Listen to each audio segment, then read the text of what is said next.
الحمد لله نحمده ونستعينه ونستغفره ونؤمن به ونتوكل عليه ونعوذ بالله من شرور أنفسنا ومن سيئات أعمالنا من يهده الله فلا مضل له ومن يضلل فلا هادي له وأشهد أن لا إله إلا الله وحده لا شريك له وأشهد أن محمدا عبده ورسوله أما بعد فإن خير الكلام كلام الله وخير الهدي هدي محمد صلى الله عليه وسلم وشر الأمور محدثاتها وكل محدثة بدعة وكل بدعة ضلالة وكل ضلالة في النار.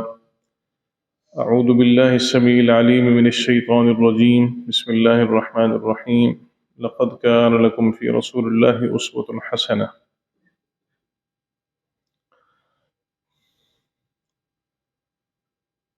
ہمارا یہ دوسرا لیکچر ہوتا تو حدیث کا ہے، تو امیر محترم کا حکم تھا کہ آج اس لیکچر کو سکپ کریں اور اس کی جگہ پر آداب سنت رسول اکرم صلی اللہ علیہ وسلم کے طریقہ کار سے محبت کے حوالے سے کچھ گفتگو کریں۔ شریعت اسلام میں دو چیزیں ہیں،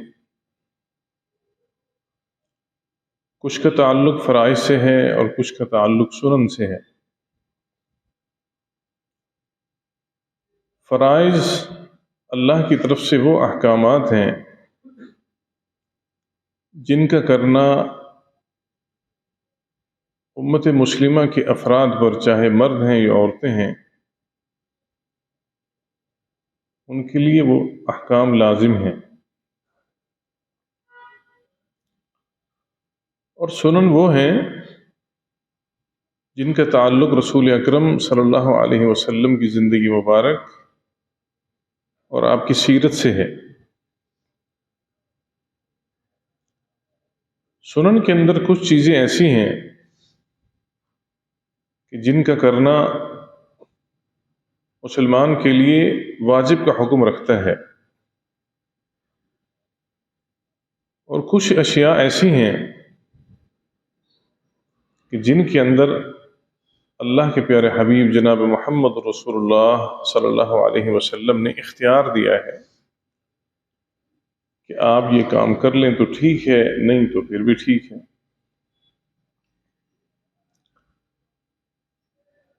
اسلام کے سب سے پہلے جو مشاہد ہیں وہ اللہ کے پیغمبر کے اصحاب ہیں صلی اللہ علیہ وسلم۔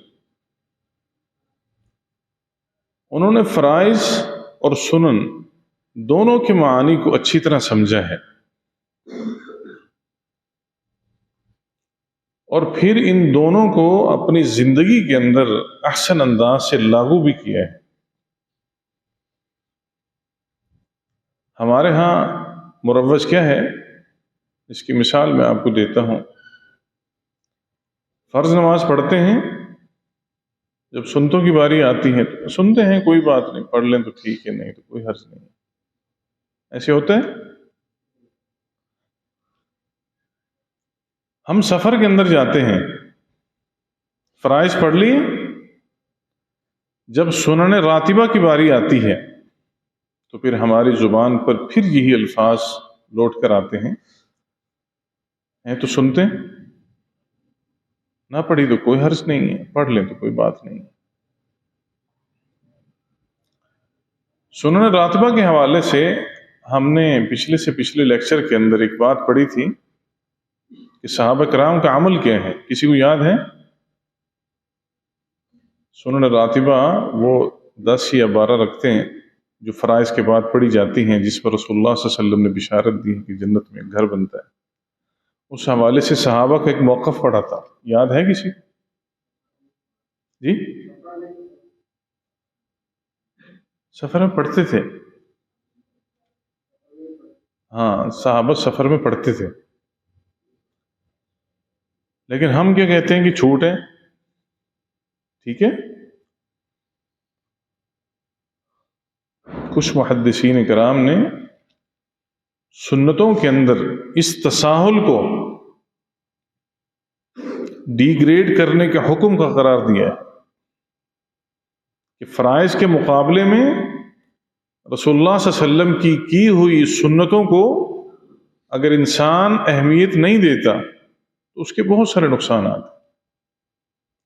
شاہ عبدالعزیز دہلوی رحمہ اللہ کا قول ہے، وہ فرماتے ہیں جو شخص آداب کے اندر سستی کرتا ہے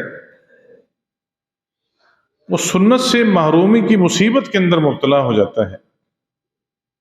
سنت اسے چلی جاتی ہے، رسول اللہ صلی اللہ علیہ وسلم کی سنت کا ادب نہیں کرتا. جب سنت اس کی زندگی سے چلی جاتی ہے، سنت کو وہ ہلکا سمجھتا ہے، تو آہستہ آہستہ اس سے فرائض چھوٹنے لگ جاتے ہیں. سنت کو ہلکا سمجھنا شروع کیا تو شیطان کا اس کے اوپر غلبہ آنا شروع ہو گیا. نتیجہ وہ فرائض کو پھر کیا سمجھتا ہے، ہلکا سمجھنا شروع ہو جاتا ہے. تو فرض اللہ معاف کرنے والا ہے، ابھی تو زندگی پڑی ہے، آخر کے اندر معافی مانگ لیں. جب فرائض کو ہلکا سمجھنا شروع ہو جاتا ہے تو پھر وہ اس کو خفیف سمجھتا ہے، فرائض کی عدم ادائیگی کو، کہ کوئی بات نہیں ہے، اللہ تو معاف کرنے والا ہے. جب وہ فرائض کو حقیر سمجھنا شروع ہو جاتا ہے تو وہ اللہ رب العالمین کی معرفت سے خالی ہو جاتا ہے. اللہ کی معرفت سے خالی ہو جاتا ہے. جب وہ اللہ کی معرفت سے خالی ہو جاتا ہے تو پھر وہ ایک ایسے راستے کا انتخاب کرتا ہے جو راستہ اللہ نے اس کے لیے پسند نہیں کیا. پھر وہ ظلمات، اندھیروں راستوں کے اندر وہ ایسا گپتا چلا جاتا ہے کہ پھر اس کی کوئی سرحد نہیں ہوتی.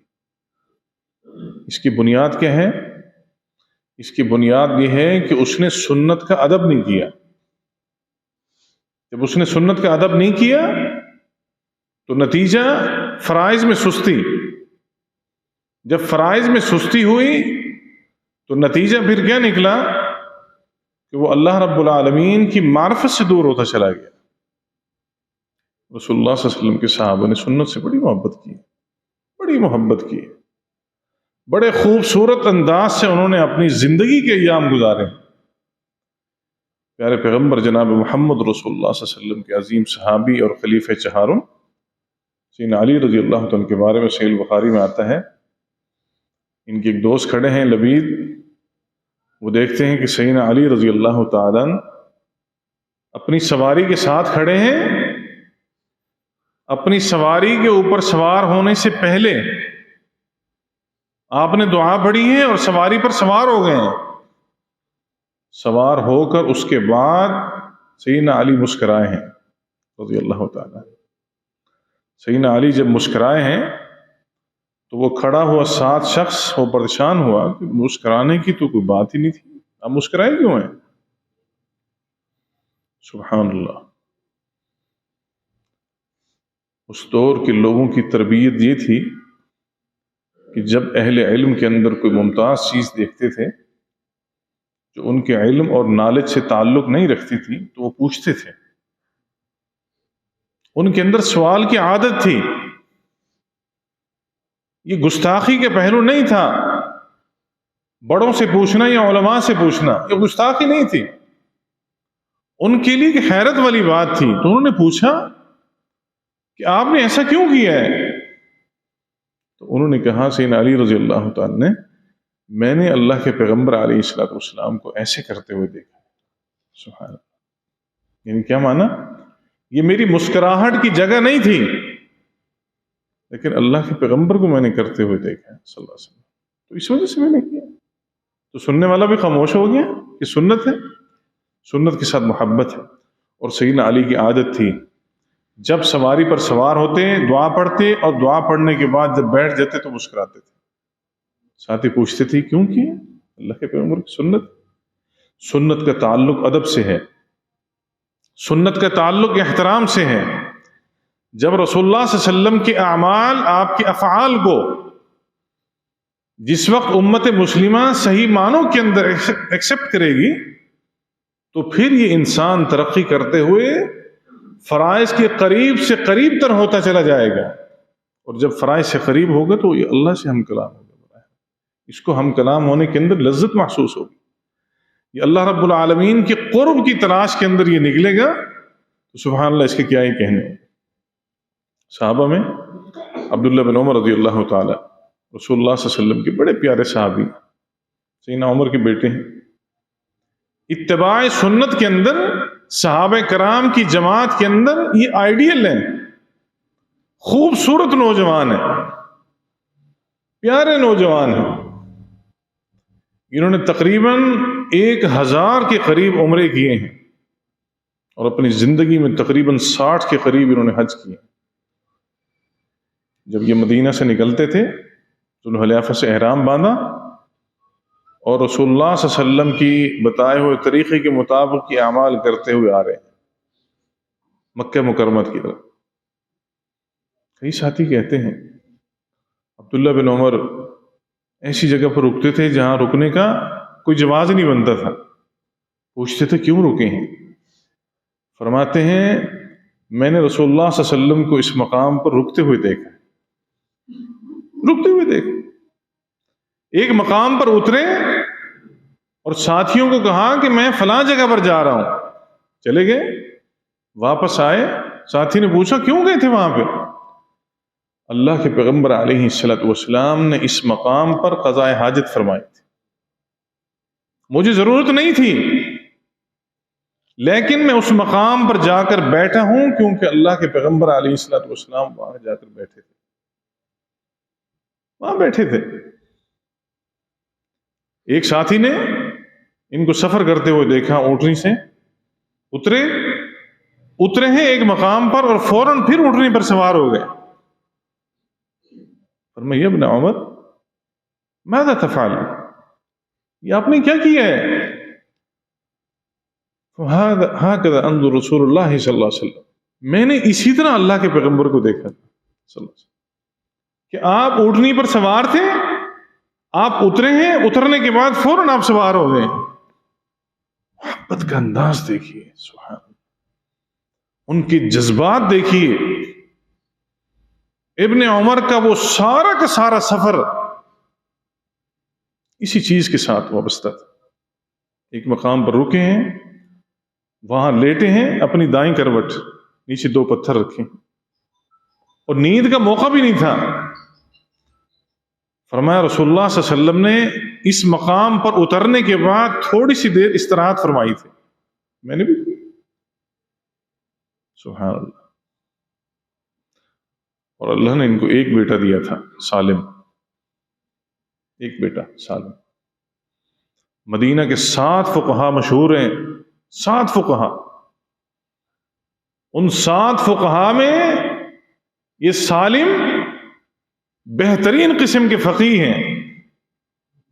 رسول اللہ صلی اللہ علیہ وسلم کی احادیث کا استخراج کیا ہے، کئی معاملات۔ مسند احمد بن حنبل میں آتا ہے کہ سیدنا عمر رضی اللہ تعالیٰ جیسے رسول اللہ صلی اللہ علیہ وسلم کی سنتوں سے محبت کرتے تھے ویسے عبداللہ بن عمر کرتے تھے۔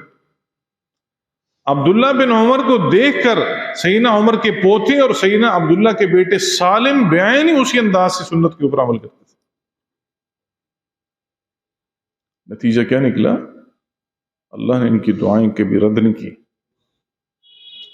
سنتوں کے ساتھ محبت ان کو فرائض کی طرف لے کر آتی ہے، اور یہ زندگی کے اندر آپ ایک بات کو یاد رکھ لیں، جو شخص فرائض سے اپنی آنکھوں کو چراتا ہے، آپ اس کی زندگی کا مشاہدہ کر کے دیکھ لیں، اس کی زندگی سے سنتوں کا اخراج ہوگا، سنت نہیں ہوگی۔ جو فرائض سے آنکھیں چراتا ہے اور جو سنت کے ساتھ محبت کرتا ہے، آپ اس کو فرائض کے اوپر ہمیشگی کرتے ہوئے دیکھیں گے۔ یہ قانون فطرت ہے، یہ اللہ کے پیغمبر علیہ السلام کی دین کی سب سے بڑی کرامت ہے کہ لوگوں کے کنسیپٹ چینج ہو جاتے ہیں، ان کے مائنڈ تبدیل ہو جاتے ہیں جب وہ سنتوں کے ساتھ ملتے ہیں۔ یاد نہیں ہے سیدنا عمر رضی اللہ تعالیٰ بیت اللہ کے سامنے کھڑے ہیں، حجر اسود کو مخاطب کر کے کہتے ہیں میں اس بات کو اچھی طرح جانتا ہوں تو نہ نفع دے سکتا ہے اور نہ ہی تو نقصان دے سکتا ہے. کنسیپٹ دیکھیے، ویوز دیکھیے، ان کی تھنکنگ کو دیکھیے. میں جانتا ہوں آپ کچھ نہیں کر سکتے. اگر میں نے رسول اللہ صلی اللہ علیہ وسلم کو آپ کے دامن کے اوپر چہرہ رکھتے ہوئے اور بوسہ دیتے ہوئے نہ دیکھا ہوتا تو عمر کبھی نہ دیتا رضی اللہ تعالی. یہ سنت سے محبت ہے. دیکھیں، سنت نام ہی اسی چیز کا ہے. جب آپ کا عقل اس کو تسلیم نہ کر رہا ہو مگر آپ نے اس کی بیک پر اللہ کے پیغمبر کا عمل دیکھا ہو، اس کو قبول کرنے کا نام محبت ہے. سیدنا عمر کا بظاہر ذہن اس کو تسلیم نہیں کر رہا تھا، میں اس کو قبول نہیں کرتا. فرمائے اسی دلدل سے تو نکل کر آئے ہیں کہ 360 بتوں کا ہم نے انکار کیا تھا. نہ نفع ہے نہ نقصان ہے. اس کنسیپٹ سے نکلنے کے بعد سیدنا عمر رسول اللہ صلی اللہ علیہ وسلم سے سوال کرنے میں حق بجانب تھے کہ ان کا تو آپ نے رد کیا ہے، اس کے اوپر آپ کیوں اپنا چہرہ رگڑ رہے، بوسہ کیوں دے. لیکن نہیں، اس وجہ سے کہ شریعت محمدی کا نزول سیدنا عمر پر نہیں ہوا بلکہ رسول اللہ صلی اللہ علیہ وسلم کی ذات مبارک پر. آپ صاحب شریعت ہیں اور صاحب شریعت سے احکام کے سمجھنے کے بارے میں سوال ہو سکتا ہے، اصول کے بارے میں نہیں ہو سکتا. یہ کیوں ہے؟ یہ بات یاد رکھیے. صاحب شریعت سے اس کے عمل کے بارے میں سوال نہیں ہو سکتا، اس عمل کی تفہیم کے بارے میں ہو سکتا ہے.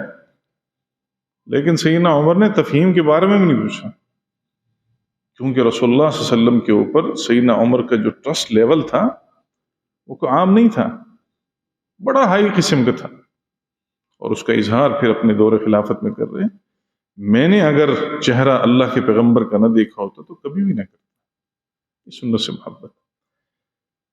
تو میرے بھائیوں، سنت سے محبت اور سنت کا ادب آپ کو کس کے قریب کرتا ہے؟ فرائض کے.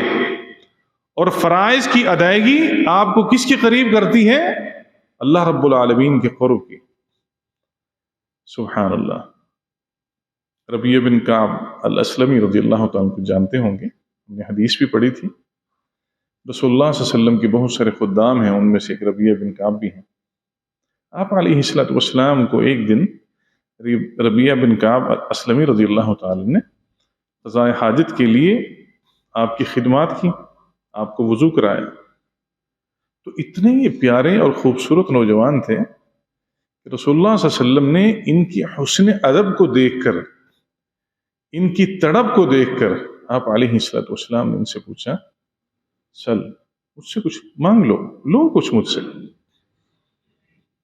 کچھ مجھ سے مانگو. رسول اللہ صلی اللہ علیہ وسلم کے حلقہ درس میں جو لوگ بیٹھے ہیں نا، وہ درہم اور دنانیر کے بھوکے نہیں تھے. انہوں نے آپ علیہ السلام سے جو چیز سیکھی تھی وہ یہ تھی کہ ہماری زندگی کے بنیادی مقاصد کے اندر اللہ کی جنت شامل ہے. بس صبح شام دوپہر اٹھنا بیٹھنا سونا لیٹنا سب کچھ اسی سوچ کے محور کے اندر وہ گزرتا تھا. آپ اور ربیہ اکیلے ہیں. آپ نے فرمایا مجھ سے کچھ مانگ. میں آپ سے پوچھتا ہوں، اس موقع پر اگر ربیہ بن کعب اسلمی رسول اللہ صلی اللہ علیہ وسلم کو کہتے کہ مجھے اتنا سونا درہم دینار چاہیے، نہ ملتے؟ ربیہ بن کعب اسلمی رضی اللہ تعالیٰ شاگرد کن کے تھے؟ صحبتیں انسان کو بڑا ممتاز کرتی ہیں. یہ صحبت انسان کو 0 سے 100 پر لے کر جاتی ہے. اگر آپ کی صحبت اچھی نہیں ہے تو آپ دنیا کے ناکام ترین انسان ہیں. ربیہ بن کعب ان کا تعلق اصحاب صفہ میں سے ہے. یعنی رسول اللہ صلی اللہ علیہ وسلم سب سے زیادہ ٹائم انہی کو دیتے تھے احکام شریعت سکھانے کے لیے۔ ربیعہ بن کعب نے کہا اسألک مرافقتک فی الجنہ یا رسول اللہ صلی اللہ علیہ وسلم، میں آپ کے آج جو میں سوال کرتا ہوں وہ اس بات کی کرتا ہوں کہ اللہ مجھے جنت کے اندر آپ کی صحبت مجھے دے صلی اللہ علیہ وسلم۔ یہ سنت سے محبت ہے، رسول اللہ صلی اللہ علیہ وسلم کے عمل سے محبت ہے کہ جنت میں آپ کی قربت کا میں سوال کرتا ہوں، آپ سے صحبت کا سوال کرتا ہوں۔ آپ نے فرمایا وغیر ذالک، اس کے علاوہ اور کوئی بات ہے؟ لا یا رسول اللہ، وہی بات ہے۔ آپ نے پھر فرمایا وغیر ذالک، اس کے علاوہ اور کوئی بات ہے؟ فرمایا لا یا رسول اللہ، وہی بات۔ مائنڈ کے اندر فکس ہو چکا تھا، جب جہالت تھی تو سو جہالت تھی، جب شعور اور روشنیوں کا سفر ان کی زندگی کے اندر شروع ہوا ہے تو پھر وہ اپنی دنیا کی آنکھوں سے جنت کے نظارے دیکھا کرتے تھے، وہ تصورات کے اندر لے کر آتے تھے وہ محلات کیسے ہوں گے، وہ جنات النعیم کس انداز سے ہوں گے، اور رسول اللہ صلی اللہ علیہ وسلم کی وہاں پر کیا سرداری اور بادشاہی ہوگی۔ تو یہ جو اچھے مائنڈ کے شاگرد ہوتے ہیں نا، جن کے مقاصد بلند پایہ ہوتے ہیں، وہ کم چیزوں کے اوپر اکتفا نہیں کرتے بلکہ اپنے اساتذہ سے بہترین چیزوں کی ڈیمانڈ کرتے ہیں، وہ چاہے علم ہو، چاہے فضل ہو یا فضیلت ہو۔ ربیعہ بن کعب رسول اللہ صلی اللہ علیہ وسلم کا یہ نوجوان صحابی جو عمر میں چھوٹا ہے، لیکن اس کے ویوز اتنے کلیئر تھے کہ رسول اللہ صلی اللہ علیہ وسلم سے جو مانگا ہے وہ دنیا و ما فیہا کی سب سے بہترین چیز کو مانگا۔ اس کے پیچھے بیس کیا تھی؟ رسول اللہ صلی اللہ علیہ وسلم کی سنت کے ساتھ محبت۔ آپ کی سنت کے ساتھ جو محبت تھی وہ کمال تھی۔ آپ علیہ الصلوۃ والسلام نے فرمایا اگر تو اسی بات کے اوپر مصر ہے، اگر اسی بات پر تو مصر ہے تو پھر تو ایک کام کر،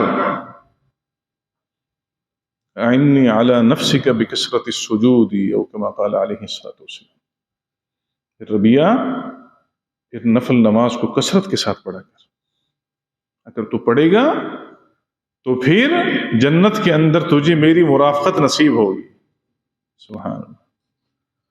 یہ بچے تھے جس وقت رسول اللہ صلی اللہ علیہ وسلم نے ان کے مائنڈ پر چھپے ہوئے وائٹ پیپر کے اوپر جس وقت سے عبارت نقش کی، اور یہ بوڑھے ہو گئے ہیں، ان کو اکثر صحابہ تابعین دیکھا کرتے تھے نوافل پڑھ رہے ہیں۔ سنت کی سوچ کیا تھی کہ مجھے رسول اللہ صلی اللہ علیہ وسلم کی صحبت چاہیے، سب سے پہلے میں اور اس کے بعد آپ اپنی زندگیوں کے جائزہ لیں، ہماری سنت کے ساتھ محبت کس انداز سے۔ اور جو سنت کے ساتھ محبت کرتے ہیں نا، وہ اپنے سٹیٹس کو نہیں دیکھتے، سٹیٹس کو میں کبھی نہیں جاتے۔ وہ لوگ ان کے ذہن ریز ہوتے ہیں ان سٹیٹس کے معاملات سے۔ مسند احمد بن حنبل کی روایت ہے، اس کی سند پر اگرچہ کچھ کلام ہے لیکن چونکہ ان کا تعلق احکام سے نہیں ہے، فرائض کے ساتھ نہیں ہے، اس لیے ہم بیان اس کو کرتے ہیں۔ سیدنا عمر رضی اللہ تعالیٰ ایک موقع پر مسجد نبوی کے راستے سے ایسے آ رہے ہیں تو ایک پرنالہ سے آپ کے اوپر پانی گرا۔ پوچھا کس کا گھر ہے؟ فرمایا عباس رضی اللہ تعالیٰ کا۔ اس بارے میں دو روایت آتی ہیں، ایک میں یہ ہے کہ وہ پانی گرا ہے، ایک میں ہے کہ وہ خون کے قطرات گرے ہیں۔ تو آپ رضی اللہ تعالیٰ نے حکم دیا کہ اس پرنالے کو آپ اتار دیجئے۔ صحابہ نے فوراً اس کو اتار دیا۔ عباس رضی اللہ تعالیٰ نے دیکھا تو عباس رضی اللہ تعالیٰ نے آ کر پوچھے کس نے کیا؟ فرمایا امیر المومنین نے اتارنے کا حکم دیا ہے۔ اب عباس بڑے ہیں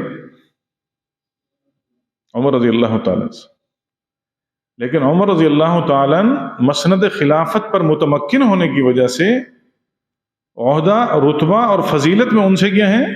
بڑے ہیں۔ مدینہ کا ڈسپلن کیا تھا؟ ڈسپلن یہ تھا باوجود اس بات کے کہ آپ امیر المؤمنین ہیں، لیکن مدینہ کے جج جو مقرر تھے وہ ابی بن کعب تھے رضی اللہ تعالیٰ عنہ۔ عباس رضی اللہ تعالیٰ عنہ نے سیدنا عمر سے بات نہیں کی، ابی بن کعب کے پاس گئے، ان کی خدمت میں گئے ہیں اور ان کو جا کر کہا ہے کہ میری اجازت کے بغیر میرے گھر کا یہ پرنالہ امیر المؤمنین نے اتارا ہے۔ ابی بن کعب رضی اللہ تعالیٰ عنہ سیدنا عمر کو پیغام بھجوایا کہ فلاں دن آپ کے خلاف ایک کیس آیا ہوا ہے، اس مقدمہ کی سماعت آپ تشریف لائیے گا۔ ہم میں سے اگر کوئی ہماری بیوروکریسی ہوتی یا آج کی بیوروکریٹ والا سسٹم ہوتا تو یہ جج خود چل کر جاتے ان کی خدمت میں کہ جناب یہ ایسی بات نہیں۔ خودداری کا سسٹم اللہ کے پیغمبر نے متعارف کروایا اور صحابہ نے ان کو دیکھ کر پھر اس کا پریکٹیکل کر کے دکھایا ہے۔ ابی بن کعب نے میسج بھیجا ہے ایک شخص کے ہاتھ کہ آپ نے آنا ہے۔ مسند احمد کی روایت ہے کہ ابی بن کعب رضی اللہ تعالیٰ نے جس دن ان کو بلایا وہ اندر اپنے کمرہ کے اندر مقدمات کی سماعت کے اندر مصروف تھے۔ سیدنا عمر کی جرأت نہیں ہوئی اندر جانے کی، دروازے سے باہر انتظار کرتے رہے۔ ریاست مدینہ کے نعرے لگانا نا بہت آسان ہے، بہت آسان ہے۔ رسول اللہ صلی اللہ علیہ وسلم کے ساتھ محبت کے طریقوں کے دعوے کرنا بڑا آسان ہے، لیکن اس خوبصورت پیرائے کے اندر اپنے آپ کو منقش کرنا یہ سب سے بڑا مشکل کام۔ عمر رضی اللہ تعالیٰ عنہ وہ 14 لاکھ مربع میل کا وہ حکمران وہ باہر کھڑا ہے، جب لوگ فری ہوئے یہ دونوں اندر گئے، سیدنا عباس بھی ساتھ کھڑے ہیں۔ یہ نہیں ہے کہ عباس کا منہ ادھر ہے اور عمر کا منہ ادھر ہے رضی اللہ تعالیٰ، نہیں، اس میں گپ شپ بھی کر رہا ہے۔ دیکھیں اختلاف کا ہونا یہ ایک الگ میٹر ہے، بے ادبی اور گستاخی کے چیپٹر کو چھیڑنا یہ ایک الگ چیپٹر ہے۔ عباس کا اختلاف ہوا ہے سیدنا عمر سے، لیکن انہوں نے بے ادبی اور گستاخی کی کسی پہلو کو اپنے قریب نہیں آنے دیا، خاموش ہو کر گپ شپ کر اندر گئے۔ ابی بن کعب رضی اللہ تعالیٰ کھڑے ہو کر استقبال نہیں کیا، ان کا اپنا ایک سٹیٹس تھا۔ ابی بن کعب کو تو جانتے ہوں گے، سب سے خوبصورت ترین لحن کے حامل، سب سے خوبصورت ترین قرآن پڑھنے والے۔ سیدنا عمر نے جب اپنے دور خلافت کے اندر یہ تراویح کی نماز کا انعقاد کیا تو مدینہ کے اندر مسجد نبوی کے سب سے پہلے جن کو امام مقرر سیدنا عمر نے کیا وہ ابی بن کعب تھے رضی اللہ۔ ہم اس لیے تو کہتے ہیں دوستوں کو کہ ابی بن کعب رضی اللہ تعالیٰ نے جو مسجد نبوی کے اندر تراویح پڑھائی ان کی تعداد کتنی ہے، اختلاف میں نہیں جاتے، خیر یہ میرا موضوع نہیں ہے، ہم اس طرف نہیں جاتے۔ ابی بن کعب نہیں کھڑے ہوئے، وہ اپنی مسند پر بیٹھے ہیں۔ مسند کیا تھی ان کی؟ وہ زمین ہی تھی۔ اندر دونوں آئے، سیدنا عمر رضی اللہ تعالیٰ بولنے لگے، فرمایا اسکت، خاموش ہو جائیے، پہلا حق مدعی کا ہے، عباس بولیں گے، آپ نہیں بولیں گے۔ سیدنا عمر نے ابی بن کعب کی بات سنی، چپ کر گئے، آنکھیں نیچے کر لی، سر جھکا لی، یہ بات تو ٹھیک ہے۔ ابی بن کعب کی تربیت رسول اللہ صلی اللہ علیہ وسلم کی مجلس میں بیٹھ کر ہوئی تھی۔ آپ نے یہ وہاں سے یہ چیز سیکھی تھی کہ مدعی اور مدعا علیہ جس وقت اسلامی خلیفہ کے سامنے یا قاضی اور جج کے سامنے جس وقت پیش ہوتے ہیں تو پہلا حق بولنے کا مدعی کا ہوتا ہے، مدعا علیہ کا نہیں ہوتا۔ سیدنا عمر چپ کر گئے۔ عباس رضی اللہ عنہ کو بولنے کا کہا تو عباس رضی اللہ عنہ بولے، فرمایا اسی طرح یہ پرنالہ اتارا۔ بولنے کے بعد جس وقت انہوں نے بات اپنی ختم کر لی تو سیدنا عمر کی جانب مخاطب ہوا، فرمایا جی اب آپ فرمائیے کیا کہنا چاہتے ہیں؟ تو انہوں نے کہا جی مجھے تو پتہ نہیں تھا، یہ بس اس پرنالے کی وجہ سے تکلیف ہوئی، میرے کپڑے خراب ہوئے، تو میں نے کہا مسلمانوں کے اور لوگوں کے بھی ہوتے ہوں گے، اور لوگوں کے بھی ہوتے ہوں گے، اس وجہ سے میں نے مفاد عامہ کے لیے یہ اتارنے کا میں نے حکم دیا ہے۔ عباس رضی اللہ تعالیٰ کا جواب تھا مجھے اور کسی بات کا پتہ نہیں ہے، رسول اکرم صلی اللہ علیہ وسلم نے اپنی کمر کو جھکایا تھا اور مجھے کہا تھا چچا میری کمر کے اوپر چڑھ جاؤ اور یہ پرنالہ اسی جگہ پر لگاؤ جہاں پر وہ لگا ہوا تھا۔ میں رسول اللہ صلی اللہ علیہ وسلم کی پیٹھ کے اوپر چڑھا تھا، آپ علیہ السلام جھکے تھے اور میں نے چڑھ کر اس جگہ پر پرنالہ لگایا تھا۔ وہ آپ کے ہاتھوں کا لگا ہوا پرنالہ ہے، اگر اس کو اتارنے یا کوئی لگانے کا معاملہ ہوتا تو رسول اللہ صلی اللہ علیہ وسلم سب سے زیادہ اس بات کو وہ جاننے والے تھے تو وہ کر لیتے۔ سیدنا عمر اور دہل گئے اور پریشان ہو گئے۔ سیدنا ابی بن کعب رضی اللہ تعالی نے فرمایا کہ آپ نے لگوایا تھا؟ فرمایا جی۔ پھر ابی بن کعب کی سنت کے ساتھ محبت کو دیکھیے، فرمایا پھر ابی بن کعب رسول اللہ صلی اللہ علیہ وسلم کی لگائی ہوئی چیز کے اوپر کوئی کومنٹس پاس نہیں کرتا، میرا یہ فیصلہ ہے کہ اسی مقام پر لگا جائے۔ اور لگانا کیسے ہے؟ جیسے رسول اللہ صلی اللہ علیہ وسلم نے اپنی کمر کو جھکایا تھا، عباس اوپر چڑھے تھے اور لگا تھا، آج عمر اپنی کمر کو جھکائیں گے، عباس اوپر چڑھیں گے اور پرنالہ یہ لگے گا۔ امیر المومنین نے فرمایا میں اس بات پر حاضر ہوں، میں ویسے ہی کروں گا جیسے رسول اللہ صلی اللہ علیہ وسلم نے کیا تھا۔ سبحان اللہ۔ سنت کے ساتھ جو محبت ہے وہ انسان کو بڑا عظیم سے عظیم تر بناتی ہے۔ تو پھر چشم فلک نے یہ منظر بھی دیکھا کہ سیدنا عمر جو مسلمانوں کے سب سے بڑے غیور حکمران، وہ پیٹھ جھکا کر کھڑے ہیں اور سیدنا عباس اوپر چڑھے ہیں اور پرنالہ لگا ہے۔ پرنالہ لگانے کے بعد جب نیچے اترے ہیں تو فرماتے ہیں میں صرف آپ کے ظرف کو دیکھنا چاہتا تھا کہ کہیں وقت کی گردش کے ساتھ آپ کے ذہن کے اوپر حکمرانی کا کوئی خون تو سوار نہیں ہوا، آپ اللہ کے پیغمبر کے منہج کے اوپر قائم ہیں، میں اس گھر کو چھوڑتا ہوں اور مسجد نبوی کو وقف کرنے کا اعلان کرتا ہوں۔